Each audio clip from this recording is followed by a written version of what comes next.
welcome to our community at home for August the 11th, 2020. This is the week that school was supposed to be starting back, and that kids would be in school, and football practice would be going on, and volleyball would be going on, and all the other fall sports would be happening, and we'd be gearing up for college football season, which I'm still hoping, praying that we can gear up for.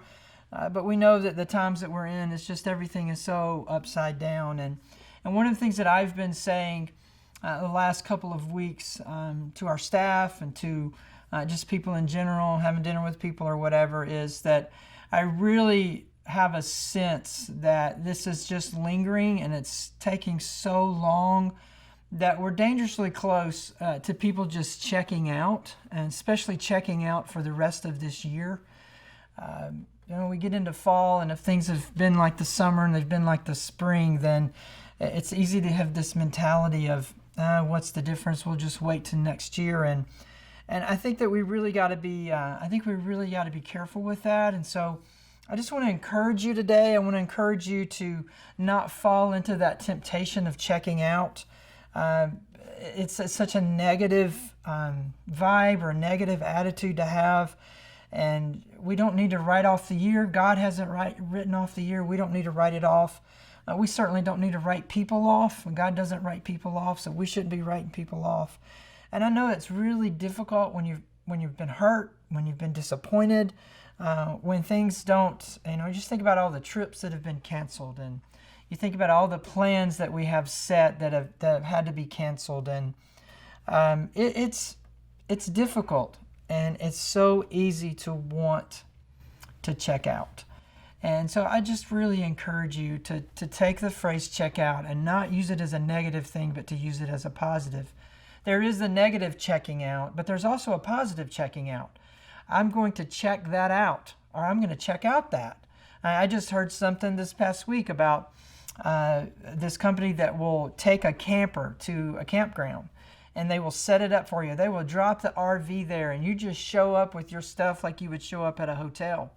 And when I heard that, because I love to camp, but I just don't want to do all of that work, and I certainly don't want to pull a camper and doing all of those things. And when I heard that that was a possibility and that was what people were doing, I'm going to check that out, because I know Amelia is always asking to go camping. There's another way we say checking out. We'll check out a book.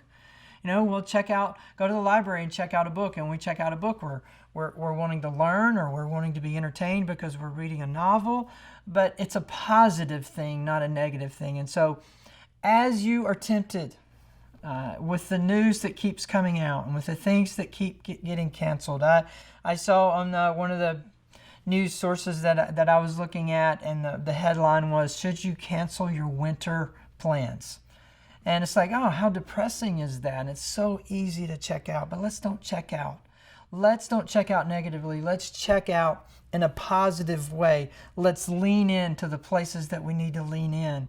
And it's still a great time to read more than we read, and to do the 101s, and to have somebody over for dinner, or go sit on a porch or a patio and have a conversation, to do those kinds of things. Wednesday night Bible study that will go live tomorrow night at 6:30. It's a way for you to continue to learn from God's written word in the book of Acts. So don't check out, or do check out, but let's make sure we're checking out in a positive way, not in a negative way. I want to read Galatians chapter 6, verse 9. The Apostle Paul says this. He says, "So let's not get tired of doing what is good. As at just the right time, we will reap a harvest of blessing if we don't give up." So let's not get tired of doing what is good. At just the right time, we will reap a harvest of blessing if we don't give up. I know you have digital fatigue. I know you're tired of watching church online. I know you're tired of things being canceled. I know you're tired of wearing a mask. I know you're tired. If you're like me, you're tired of the division. The division is so great right now. But let's don't check out. Let's don't check out in a negative way. Let's check out in a positive way. Let's check out what God's doing, because if we don't give up, we're going to reap the harvest And we're going to be able to see the things that God is doing, even in this time when we don't feel like He's doing anything. So I hope you find that encouraging, and I pray and hope to see you soon.